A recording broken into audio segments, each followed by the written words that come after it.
자, 사방가족께서 이 사건이 그대로 묻히는 거 너무 안타깝고 개탄스럽다면서 제보를 주셨는데요. 자, 지난주 목요일 날 저녁에 벌어진 사건입니다. 네, 지난 21일이고요. 밤 8시 40분쯤에 이 천안시에서 고등학교에 다니던 17살 남학생이 학교 마친 뒤에 집에 돌아가던 길이었습니다. 그 당시 CCTV 화면이 남아 있는데 남학생이 보행자 신호가 깜빡이기 시작할 때 건널목 쪽으로 뛰어갑니다. 거의 건너서 인도에 다다를 때쯤에요. 한 차량이 아주 빠른 속도로 달려와서 돌진하는 모습입니다. 저기가 시속 50km 속도 제한이 걸려 있는 도로입니다. 그곳에서 시속 130km로 주행을 했습니다. 저 고등학생을 친 이후에도요, 약 1.8km를 도주하다가 전봇대를 들이받고서야 멈춰섰습니다. 당시 운전자의 혈중 알코올 농도 면허 취소 수준이었습니다. 이 피해자인 남학생은 병원으로 옮겨졌지만 끝내 숨졌습니다.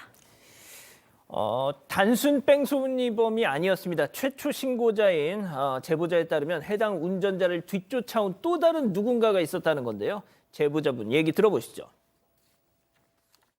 차 한 대가 나무를 들이받은 채로 연속에 걸려가지고 완전히 오도 가도 못하는 상황에 악셀 치고 막 그러고 있더라고요. 막 어떻게든 빠져나가 보려고. 그렇게 있길래 뭔가 수상하다 싶어가지고 바로 경찰에 제가 신고를 했어요. 이렇게 좀 보고 있었는데 또 어떤 아저씨 분이 어떻게 욕을 하시면서 오시는 거예요. 그래서 왜 그러시냐고 물어봤더니 평택에서부터 저 차한테 보복운전을 당해서 천안까지 쫓아왔다라고 하시더라고요. 그 두 분도 경찰에 신고를 하면서.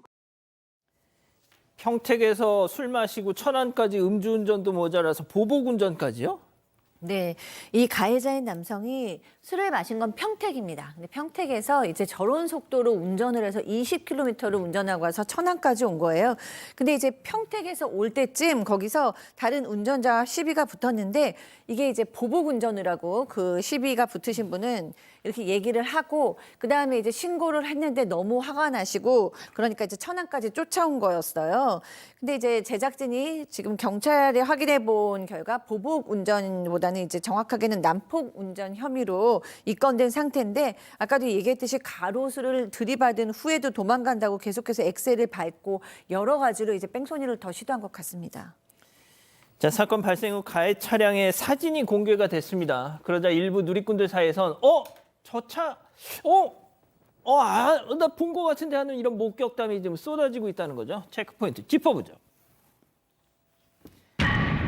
그때 그 양카, 이른바 불량스럽게 치장하고 다니는 차들을 일컬어 이른바 양카라고 한다는데, 자, 저렇게 목격담이 나오고 있습니다. 근데 이 목격담이 왜 나오냐면 2022년입니다. 그때 2022년 6월에 한 커뮤니티에 나 조금 전에 양카 하나를 봤어 라면서 사진 한 장이 올라옵니다. 그런데 그 사진이 너무 눈에 띄어요. 뒤에 보면 저게 지금 차 뒤에 저런 스티커들이 붙어 있는 겁니다. 고속도로 1차로는 추월 차선이고 방지턱 거북이 박으면 땡큐, 내 차 브레이크 성능 좋은데 당신 대물보험 한도 높아? 이런 식의 저거 어떻게 저러고 운전을 할지 싶을 정도로 뒷일을 가득 저런 스티커가 메웠던 겁니다.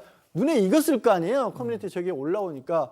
그런데 이번에 조금 전에 보신 그 뺑소니 차 똑같은 문구들이 있는 겁니다. 저게 흔하지 않은 문구고 저 차 위에 엠블럼 붙어 있는 것도요. 튜닝을 해서 원래 붙어 있는 게 아니라 튜닝을 한 차에 따로 붙인 거거든요. 저것까지 똑같다 보니까 그럼 2년 전 차가 이번엔 결국 사고까지 낸 거냐 이런 반응들이 나오고 있는 겁니다.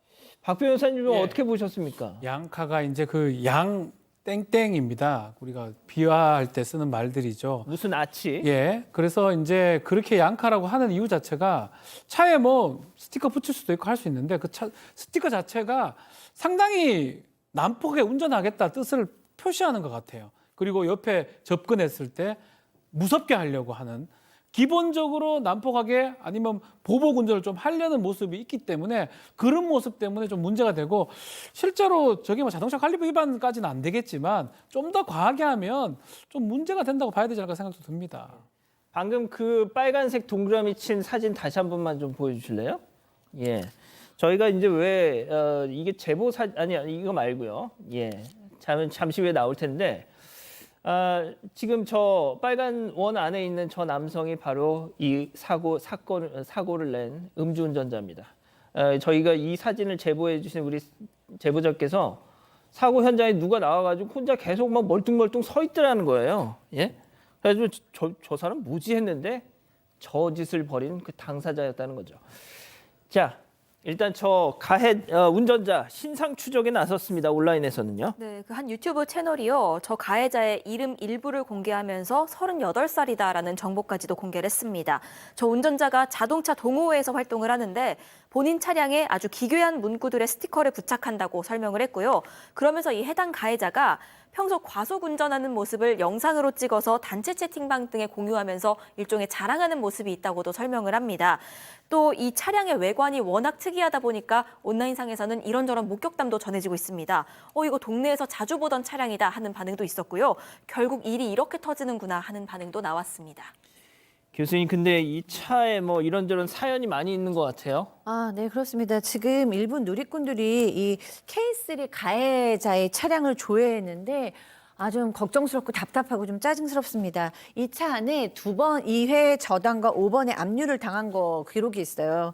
근데 이제 K3 차량을 구매할 때 캐피탈에서 500만 원, 저축은행에서 1,000만 원을 빌렸고 고속도로 통행료도 미납돼 있고 지방세도 체납돼 있어요. 그래서 압류당한 기록이 있고요. 지난 13일에는 자동차 손해배상보장법 위반으로 압류당한 적도 있습니다. 이 얘기는 뭐냐면 가해자가 지금 아무 보험도 들지 않은 무보험 상태로 이 차를 운행했다는 거예요. 뭐 이게 일단은 지금 누리꾼들이 조회 결과이지만 만약 사실이라면 참 여러 가지로 걱정스럽습니다. 무보험이요.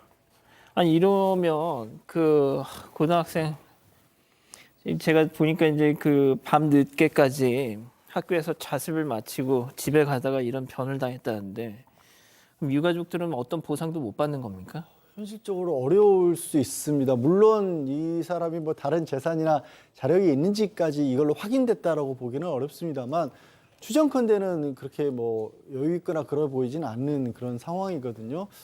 게다가 보험도 가입이 안 됐다라는 게 정말 더 걱정스러운 상황이어서 사실 이제 정말 어린 생명에 대해서 배상을 얘기한다는 것 자체가 부적절한데 그마저도 어려울 수 있다라는 생각이 좀 너무 참담하네요, 이 사고.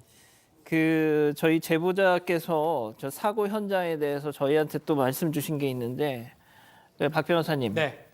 그 고등학생이 뭐 사고 현장에서 아주 처참한 모습이었다는 거예요. 그렇죠. 자, 근데 방송 직전에 구속 송치가 됐습니다. 어떻습니까? 이 정말로 그 2년 전 그 차주 맞습니까? 일단은 뭐 만취 운전에다가 지금 사망케 했기 때문에 구속이 되긴 했는데 이제 문제는 2년 전에 이 스티커 붙인 차량하고 같은 차량인가 이 부분 경찰 입장에서는 스티커가 약간 차이가 있다고 합니다. 그리고 이 가해자 이 동종 전과는 없는 걸로 확인된 걸 봤을 때는 2년 전 차량하고 또 이 차량하고는 좀 다를 수 있다라고 좀 봐야 될 것 같고 다만 본인이 음주운전했고 이 사망케 한 사실에 대해서는 인정을 했다고 합니다. 예, 그 유가족들이 얼마나 정말 가슴이 찢어지실까 또 생각이 드네요. 가족 여러분, 잊지 마시고 구독과 좋아요, 알림 설정 여기.